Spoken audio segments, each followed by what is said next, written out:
Chapter 3. The Recognition. From this intense consciousness of being the object of severe and universal observation, the wearer of the scarlet letter was at length relieved by discerning, on the outskirts of the crowd, a figure which irresistibly took possession of her thoughts.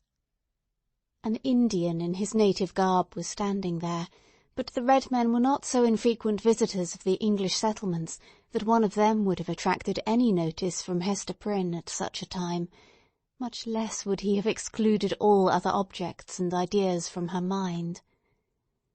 By the Indian's side, and evidently sustaining a companionship with him, stood a white man, clad in a strange disarray of civilized and savage costume. He was small in stature, with a furrowed visage, which as yet could hardly be termed aged. There was a remarkable intelligence in his features, as of a person who had so cultivated his mental part that it could not fail to mould the physical to itself, and become manifest by unmistakable tokens. Although, by a seemingly careless arrangement of his heterogeneous garb, he had endeavoured to conceal or abate the peculiarity, it was sufficiently evident to Hester Prynne that one of this man's shoulders rose higher than the other. Again, at the first instant of perceiving that thin visage, and the slight deformity of the figure, she pressed her infant to her bosom with so convulsive a force that the poor babe uttered another cry of pain. But the mother did not seem to hear it. At his arrival in the market-place, and some time before she saw him, the stranger had bent his eyes on Hester Prynne. It was carelessly at first, like a man chiefly accustomed to look inward, and to whom external matters are of little value and import, unless they bear relation to something within his mind. Very soon, however, his look became keen and penetrative. A writhing horror twisted itself across his features, like a snake gliding swiftly over them, and making one little pause, with all its wreathed intervolutions in open sight. His face darkened with some powerful emotion, which, nevertheless, he so instantaneously controlled by an effort of his will, that, save at a single moment, its expression might have passed for calmness. After a brief space the convulsion grew almost imperceptible, and finally subsided into the depths of his nature. When he found the eyes of Hester Prynne fastened on his own, and saw that she appeared to recognize him, he slowly and calmly raised his finger, made a gesture with it in the air, and laid it on his lips. Then, touching the shoulder of a townsman who stood near him, he addressed him in a formal and courteous manner. "I pray you, good sir," said he, "who is this woman, and wherefore is she here set up to public shame?" "You must needs be a stranger in this region, friend," answered the townsman, looking curiously at the questioner and his savage companion. "Else you would surely have heard of Mistress Hester Prynne and her evil doings. She hath raised a great scandal, I promise you, in godly Master Dimmesdale's church." "You say truly," replied the other. "I am a stranger, and have been a wanderer, sorely against my will. I have met with grievous mishaps by sea and land, and have been long held in bonds among the heathen folk to the southward, and am now brought hither by this Indian to be redeemed out of my captivity. Will it please you, therefore, to tell me of Hester Prynne's—have I her name rightly?— of this woman's offences, and what has brought her to yonder scaffold?" "Truly, friend, and methinks it must gladden your heart, after your troubles and sojourn in the wilderness," said the townsman, "to find yourself at length in a land where iniquity is searched out and punished in the sight of rulers and people, as here in our godly New England. Yonder woman, sir, you must know, was the wife of a certain learned man, English by birth, but who had long ago dwelt in Amsterdam, whence, some good time agone, he was minded to cross over and cast in his lot with us of the Massachusetts. To this purpose he sent his wife before him, remaining himself to look after some necessary affairs. Marry, good sir, in some 2 years or less that the woman has been a dweller here in Boston, no tidings have come of this learned gentleman, Master Prynne, and his young wife, look you, being left to her own misguidance—" "Ah, aha, I conceive you," said the stranger with a bitter smile. "So learned a man as you speak of should have learned this too in his books. And who, by your favour, sir, may be the father of yonder babe? It is some 3 or 4 months old, I should judge, which Mistress Prynne is holding in her arms." "Of a truth, friend, that matter remaineth a riddle, and the Daniel who shall expound it is yet a-wanting," answered the townsman. "Madam Hester absolutely refuseth to speak, and the magistrates have laid their heads together in vain. Peradventure the guilty one stands looking on at this sad spectacle, unknown of man, and forgetting that God sees him." "The learned man," observed the stranger with another smile, "should come himself to look into the mystery." "It behooves him well if he be still in life," responded the townsman. "Now, good sir, our Massachusetts magistracy, bethinking themselves that this woman is youthful and fair, and doubtless was strongly tempted to her fall, and that, moreover, as is most likely, her husband may be at the bottom of the sea, they have not been bold to put in force the extremity of our righteous law against her. The penalty thereof is death. But in their great mercy and tenderness of heart they have doomed Mistress Prynne to stand only a space of 3 hours on the platform of the pillory, and then, and thereafter, for the remainder of her natural life, to wear a mark of shame upon her bosom." "A wise sentence," remarked the stranger, gravely bowing his head. "Thus she will be a living sermon against sin, until the ignominious letter be engraved upon her tombstone. It irks me, nevertheless, that the partner of her iniquity should not, at least, stand on the scaffold by her side. But he will be known. He will be known. He will be known." He bowed courteously to the communicative townsman, and, whispering a few words to his Indian attendant, they both made their way through the crowd. While this passed, Hester Prynne had been standing on her pedestal, still with a fixed gaze towards the stranger, so fixed a gaze that, at moments of intense absorption, all other objects in the visible world seemed to vanish, leaving only him and her. Such an interview, perhaps, would have been more terrible than even to meet him as she now did, with the hot midday sun burning down upon her face and lighting up its shame, with the scarlet token of infamy on her breast, with the sin-born infant in her arms, with a whole people, drawn forth as to a festival, staring at the features that should have been seen only in the quiet gleam of the fireside, in the happy shadow of a home, or beneath a matronly veil at church. Dreadful as it was, she was conscious of a shelter in the presence of these 1,000 witnesses. It was better to stand thus, with so many betwixt him and her, than to greet him face to face, they two alone. She fled for refuge, as it were, to the public exposure, and dreaded the moment when its protection should be withdrawn from her. Involved in these thoughts, she scarcely heard a voice behind her, until it had repeated her name more than once, in a loud and solemn tone, audible to the whole multitude. "Hearken to me, Hester Prynne," said the voice. It has already been noticed that directly over the platform on which Hester Prynne stood was a kind of balcony or open gallery, appended to the meeting-house. It was the place whence proclamations were wont to be made, amidst an assemblage of the magistracy, with all the ceremonial that attended such public observances in those days. Here, to witness the scene which we are describing, sat Governor Bellingham himself, with 4 sergeants about his chair, bearing halberds as a guard of honour. He wore a dark feather in his hat, a border of embroidery on his cloak, and a black velvet tunic beneath, a gentleman advanced in years, with a hard experience written in his wrinkles.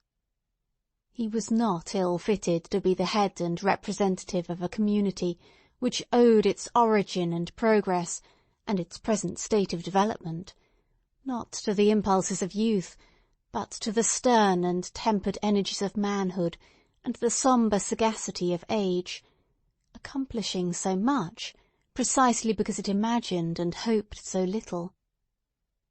The other eminent characters by whom the chief ruler was surrounded were distinguished by a dignity of mien, belonging to a period when the forms of authority were felt to possess the sacredness of divine institutions. They were, doubtless, good men, just and sage. But, out of the whole human family, it would not have been easy to select the same number of wise and virtuous persons, who should be less capable of sitting in judgment on an erring woman's heart, and disentangling its mesh of good and evil, than the sages of rigid aspect towards whom Hester Prynne now turned her face. She seemed conscious, indeed, that whatever sympathy she might expect lay in the larger and warmer heart of the multitude, for, as she lifted her eyes towards the balcony, the unhappy woman grew pale and trembled. The voice which had called her attention was that of the Reverend and famous John Wilson, the eldest clergyman of Boston, a great scholar, like most of his contemporaries in the profession, and withal a man of kind and genial spirit. This last attribute, however, had been less carefully developed than his intellectual gifts, and was, in truth, rather a matter of shame than self-congratulation with him.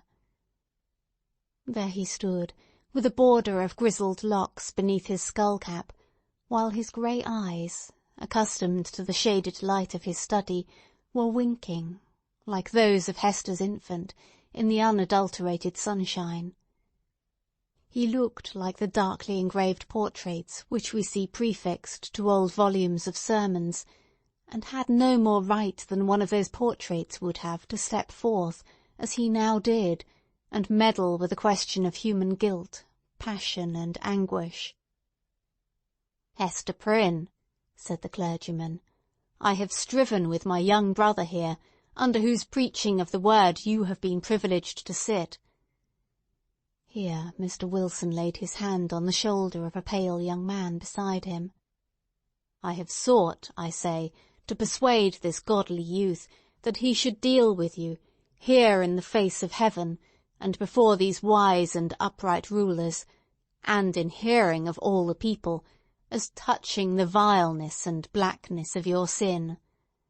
Knowing your natural temper better than I, he could the better judge what arguments to use, whether of tenderness or terror, such as might prevail over your hardness and obstinacy, insomuch that you should no longer hide the name of him who tempted you to this grievous fall.